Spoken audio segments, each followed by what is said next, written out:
أتواصوا به بل هم قوم طاغون فتول عنهم فما أنت بملوم وذكر فإن الذكرى تنفع المؤمنين. الحمد لله رب العالمين، الحمد لله رب العالمين، ثم الحمد لله رب العالمين. الحمد لله حمدا يوافي نعمه ويكافئ مزيده. اللهم لك الحمد كما ينبغي لجلال وجهك وعظيم سلطانك. اللهم ربي لا أحصي ثناء عليك أنت كما أثنيت على نفسك. ثم نصلي ونسلم على أشرف خلق الله محمد بن عبد الله عليه أزكى الصلاة وأطيب التسليم. اللهم صل على سيدنا محمد وعلى آل سيدنا محمد صلاة وسلاما دائمين متلازمين إلى يوم الدين. Chers frères et sœurs en islam, assalamu alaikum wa rahmatullahi ta'ala wa barakatuh. D'abord, pour commencer, nous voudrons présenter tous nos vœux les meilleurs pour ce grand mois béni de Ramadan. Nous demandons à Allah subhanahu wa ta'ala de nous accorder les mérites des prières que nous allons lui adresser dans ce mois béni de Ramadan et qu'il nous l'accepte et qu'il agrée tout ce que nous allons lui demander dans cette situation particulière qui vient entrer sur nous et qui coïncide avec notre mois de miséricorde, le mois de partage. Chers frères, chères sœurs, comment est-ce que nous devons vivre ce mois béni de Ramadan dans un contexte tel que nous le vivons actuellement, dans un contexte de pandémie, dans le contexte plus particulier du Covid-19, du coronavirus. La situation qui a obligé les autorités de tous les pays du monde entier à prendre des mesures, souvent drastiques, souvent contraignantes, mais nous sommes obligés, car des décisions qui sont prises pour le bien-être, pour d'abord sauver les âmes, pour sauver également le physique et le moral des uns et des autres, l'islam ne fait que cautionner cela dans le strict limite du respect du cadre islamique. Chers frères, chers sœurs, comment est-ce que nous devons vivre notre mois de Ramadan dans une situation de confinement ou dans une situation de non-activité? Car en réalité, on ne peut pas dire que nous sommes ici dans un pays confiné en tant que tel, mais nous vivons une situation d'inactivité. S'il n'y a pas d'activité, alors comment est-ce que nous devons vivre notre mois béni de Ramadan dans cette activité-là? Qu'Allah subhanahu wa ta'ala nous accorde, Inch'Allah, la bonne compréhension de ce que nous allons dire. Nous allons articuler notre intervention sur 3 points. Le premier point, c'est d'abord que nous sachions, chers frères, chers sœurs, vous qui m'écoutez et qui me regardez, que rien ne peut arriver à l'être humain sans que cela ne soit une volonté validée par Allah subhanahu wa ta'ala. Comme on le dit, tout ce que Allah subhanahu wa ta'ala fait est bon. Tout ce que Dieu fait est bon, comme on le dit en français courant. Tout ce que Dieu fait est bon. Comment est-ce que nous devons comprendre cela? C'est Allah subhanahu wa ta'ala qui a décidé de nous faire subir. Je dis bien nous faire subir. Car tout ce qui nous arrive sur cette terre, pour nous les musulmans, c'est le résultat de quelque chose. Soit d'un acte que nous avons posé, dont les conséquences n'atteignent pas ceux qui les ont posés directement. Quelqu'un pourrait dire, mais imam, nous subissons aujourd'hui le courroux d'Allah, la vengeance d'Allah subhanahu wa ta'ala. Nous subissons la colère d'Allah subhanahu wa ta'ala. Mais est-ce que c'est nous, personnellement, moi personnellement, est-ce que c'est toi qui me regardes personnellement, qui a commis un acte qui a engendré ce que nous vivons? Non. Mais la réponse se trouve dans le Coran. Craignez une calamité, car les conséquences ne vont pas frapper uniquement ceux qui les ont posés comme actes. Donc, nous sommes dans une situation où Allah subhanahu wa ta'ala nous oblige à faire des choses qui nous font mal. Mais c'est une manière pour lui également de nous rapprocher de lui. C'est ça le deuxième point. Tout ce qu'Allah fait est bon. Allah nous fait subir souvent des difficultés. Il nous met souvent dans des épreuves. 1, pour nous montrer qui il est. De 2, pour nous montrer quel est le comportement et quelles sont les leçons que nous pouvons tirer de cette situation. Chers frères, chers sœurs, Allah a décidé. Allah subhanahu wa ta'ala nous dit dans le Coran, dans un verset où il nous informe, pour nous dire que nous devons savoir que tout ce qu'il y a sur la terre, tous les hommes et femmes, nous sommes des épreuves les uns pour les autres. وَجَعَلْنَا بَعْضَكُمْ لِبَعْضٍ فِتْنَةً أَتَصْبِرُونَ وَكَانَ رَبُّكَ بَصِيرًا. Nous avons fait de l'un d'entre vous, nous avons fait de certains d'entre vous des épreuves pour les autres. Donc, quel que soit ce que nous vivons, nous devons savoir que c'est une épreuve. Même si elle vient de quelqu'un, même si cela vient d'autrui, même si ça vient de ton voisin, même si tout ce que tu subis actuellement est l'acte posé par quelqu'un dont tu subis les conséquences, mais c'est Allah qui a fait cela. Donc tu dois comprendre, avant de blâmer les autres, il faut d'abord chercher à savoir que c'est Allah qui a décidé. Et en ce moment-là, nous devons dire Alhamdulillah dans toutes les circonstances. Alhamdulillah dans toutes les circonstances. Pourquoi Alhamdulillah, chers frères? Nous sommes dans une période de Ramadan, mais dans une situation, dans un contexte difficile de confinement. Qu'est-ce que le confinement peut nous faire avoir dans ce mois de Ramadan? Vous voyez, il y a beaucoup de personnes parmi nous qui n'avaient pas assez de temps pour se consacrer à Allah subhanahu wa ta'ala, malgré ce que c'était le mois de Ramadan qu'on traversait. Il y a beaucoup parmi nous qui n'arrivaient même pas à avoir du temps matériel pour ne serait-ce que lire le Coran, ne serait-ce qu'une seule fois.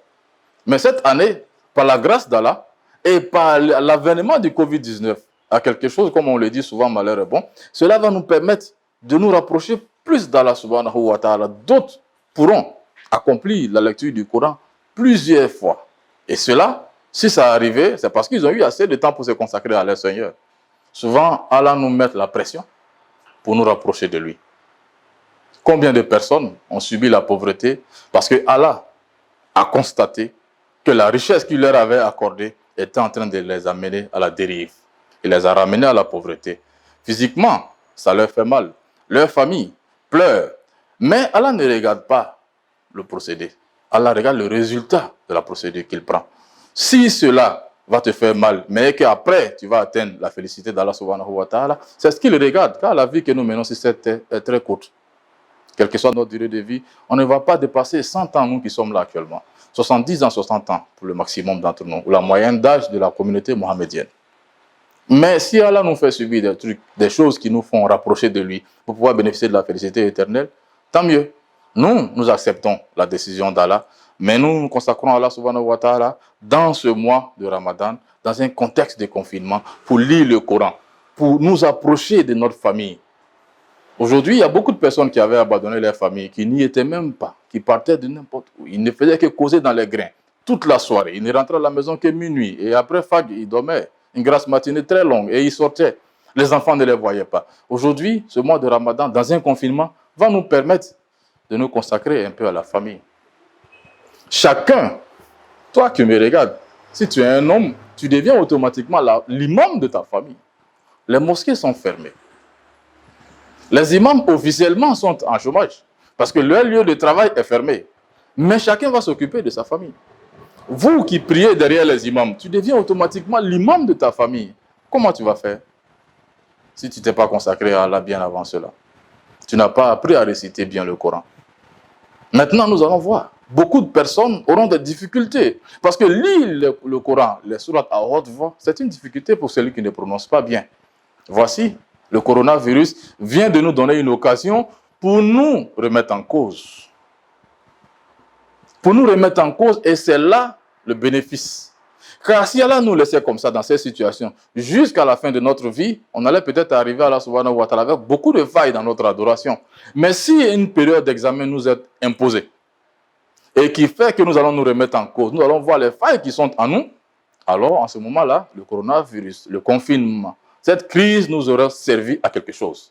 Chers frères, chères sœurs, utilisons cette crise pour nous rapprocher d'Allah subhanahu wa ta'ala. Allah est passé par la prison pour certains de ses amis. Plus Allah t'aime, plus tu es éprouvé. Allah est passé par la prison pour faire rapprocher davantage Sayyidina Youssouf. Allah félicité. C'est dans la prison que Youssouf a développé certaines choses qui lui ont permis d'être l'un des meilleurs messagers d'Allah subhanahu wa ta'ala. C'est à travers aussi une sorte de confinement imposé à notre imam Ahmad ibn Hanbal, l'un des 4 imams des 4 écoles juridiques islamiques. C'est par la situation de prison, de crise. Et il a dit, si vous me mettez en prison, vous allez me rendre service parce que je vais me consacrer à Allah subhanahu wa ta'ala. Étant dehors, je n'avais pas assez de temps. Mais là, je n'aurai plus rien à faire. Je serai obligé de me consacrer à Allah. Donc, quelque part, vous me rendez service. Quelque part, le coronavirus est en train de nous rendre service. Ça nous amène à nous remettre en cause. À nous remettre en cause, adorer plus Allah subhanahu wa ta'ala. Chers frères, chères sœurs, vous voyez, nous devons savoir que nous, musulmans, nous avons une âme que personne d'autre a. Tout ce qui nous arrive est un bonheur pour nous. Si Allah nous donne le bonheur, on dit Alhamdulillah. Et en ce moment-là, le verset ou la promesse d'Allah qui dit Wala in shakartum la azidannakum. Wa ista'azana rabbukum la in shakartum la azidannakum. et votre Seigneur a décrété, si vous êtes reconnaissant pour les bienfaits que je vous ai donnés, je vais vous augmenter. Donc, si nous avons du bonheur, nous pouvons amplifier ce bonheur-là à travers un simple merci, la reconnaissance. Si nous avons aussi le contraire du bonheur, qui est le malheur, que nous sommes en train de vivre actuellement, car il n'y a pas plus malheur que cette situation difficile. Des chefs de famille n'arrivent plus à subvenir à leurs besoins. Combien de personnes ont été contactées par le logeur pour leur dire que je viens encaisser de l'argent? Il leur dit, s'il te plaît, je suis en difficulté. Je n'ai pas les moyens cette année. Je n'ai pas les moyens dans ce mois-là, plutôt. Je n'ai pas pu faire d'activité. Ça fait combien de mois? Je ne suis pas fonctionnaire. Je n'ai pas de salaire qui est viré. Moi, je travaille, je vis au jour le jour. Ça, c'est une difficulté. Combien de personnes ne font que consommer du simple baka?